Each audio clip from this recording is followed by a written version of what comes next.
Until recently, I truly believed I was about to marry the love of my life. Her name was Tessa. 26, sharp-witted, effortlessly charismatic, and the kind of woman who walked into a room and seemed to anchor it. I'm Liam, 27, a project manager in a growing tech firm. I've always been the grounded one in most social circles, the planner, the one who likes his world in neat lines and logical outcomes. Meeting Tessa disrupted that in the best way. We were introduced at a mutual friend's birthday party. She wore this burnt orange dress and had a glass of wine in one hand, laughing in that full-bodied way that makes people look up. She wasn't trying to impress anyone. She just was, and that was enough for me to want to know more. From that very night, it felt as if everything fell into place with her. The first few dates were electric, conversations that ran till midnight, a shared love for sarcastic humor, indie music, and strong espresso. Within a year, we'd moved in together. We weren't perfect, but we aligned. I worked long hours in tech. She freelanced as a graphic designer from our cozy apartment. We were one of those couples who didn't overshare on social media, didn't post curated photos captioned with #blessed.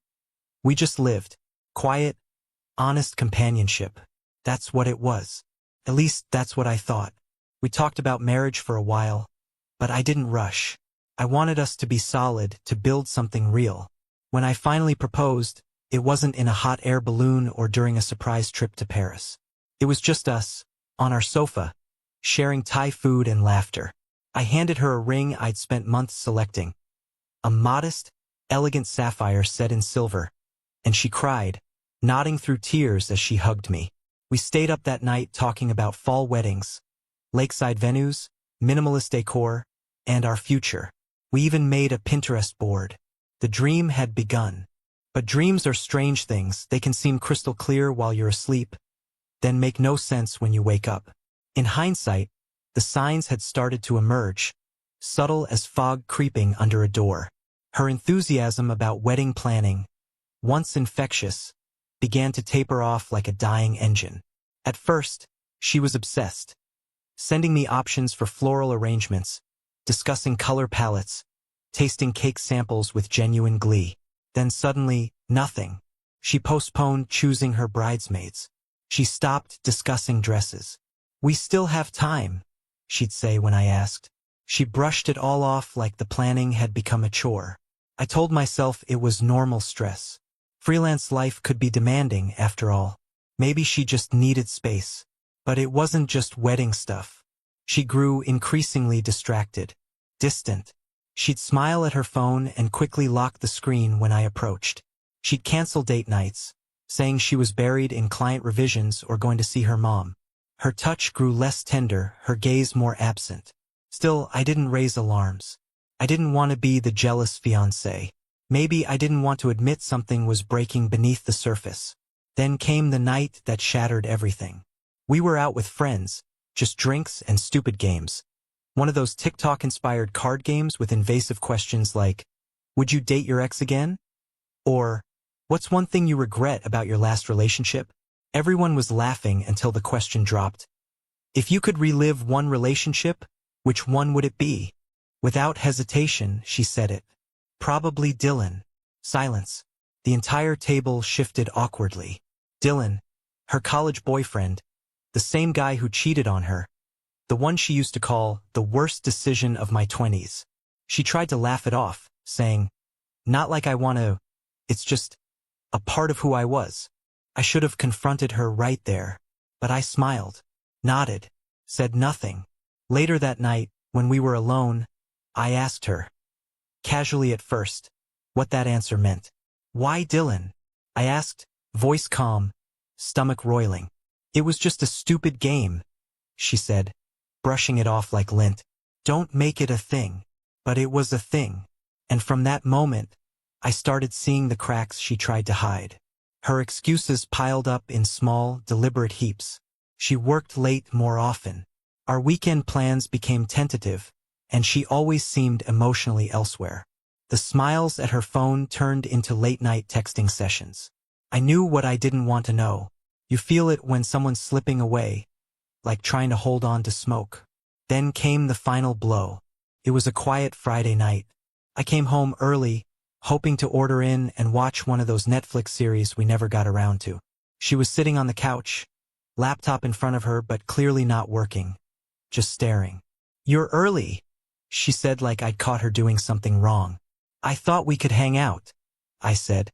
She didn't answer. Something in my gut twisted. "Is everything okay?" She closed her laptop slowly, looked at me, and said the words that still echo.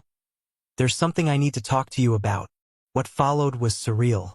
She said she needed space. Time to think. Specifically, she wanted a break, to explore whether there was still something there with Dylan. Yes, that Dylan. I felt like I'd stepped into a parody of my own life. "You're engaged," I said, my voice distant even to my own ears. "You want to go see if your cheating ex still sparks something? And you expect me to be okay with that?" She looked away, biting her lip. "I just need clarity. I owe it to myself to know if I'm making the right choice with you." That's when something inside me snapped. Not in anger, but in awareness. I realized starkly, coldly, that I had become her backup plan. I was the safety net she'd return to if her nostalgia didn't pan out. That wasn't love. That was cowardice dressed in sentimentality. "Take your break," I said finally. She blinked, surprised at how easily I agreed. "I'll stay at my mom's," she said. "It's not forever. We'll talk after some time." But as she packed, I sat on the couch not as a man abandoned, but as a man awakening. By the time the door closed behind her, I knew one thing. I wasn't going to wait. The following morning, I called my best friend Noah. No sugarcoating, no platitudes. He brought over beer and a game plan.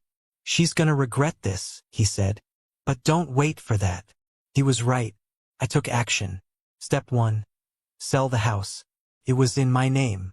She loved calling it our home, but I paid every dime. I called a realtor, listed the property within days. The market was hot. We had multiple offers in a week. Tessa had no idea. Step 2. Remove her presence. All her things, packaged neatly. I hired movers and had them deliver everything to her mother's house. No confrontación, no melodrama. Just a simple note: "Here's your stuff. Good luck with Dylan." Step 3. Own the narrative. I didn't badmouth her. When friends asked what happened, I told the truth. Tessa wanted to revisit her past before committing to our future. I decided not to wait around.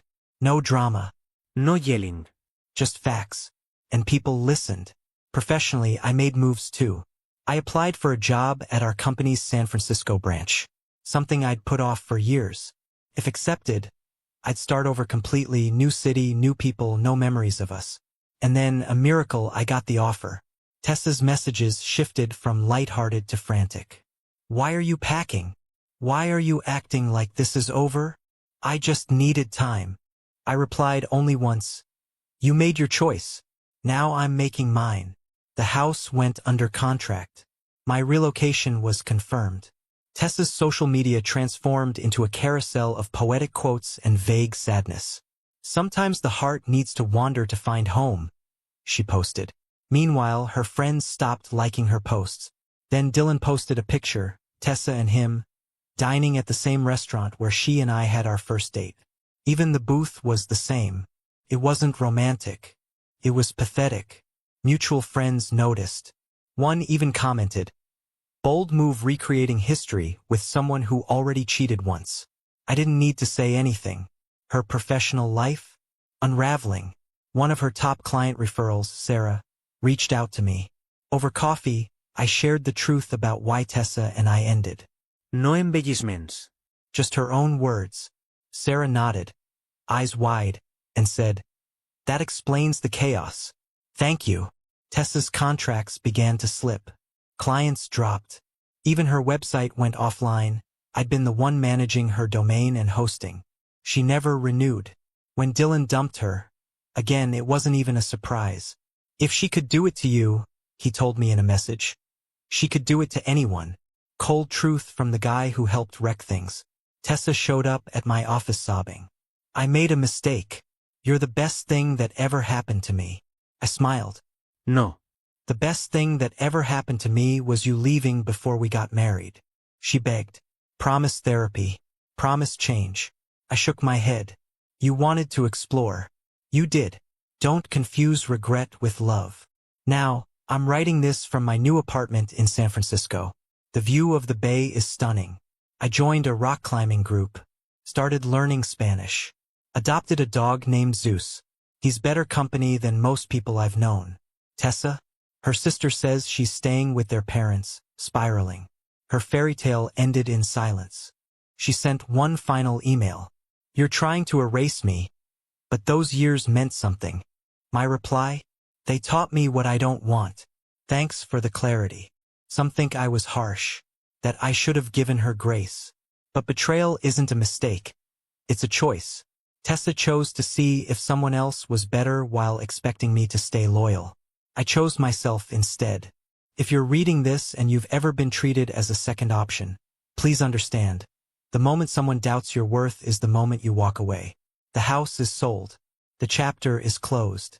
And me? I'm just getting started.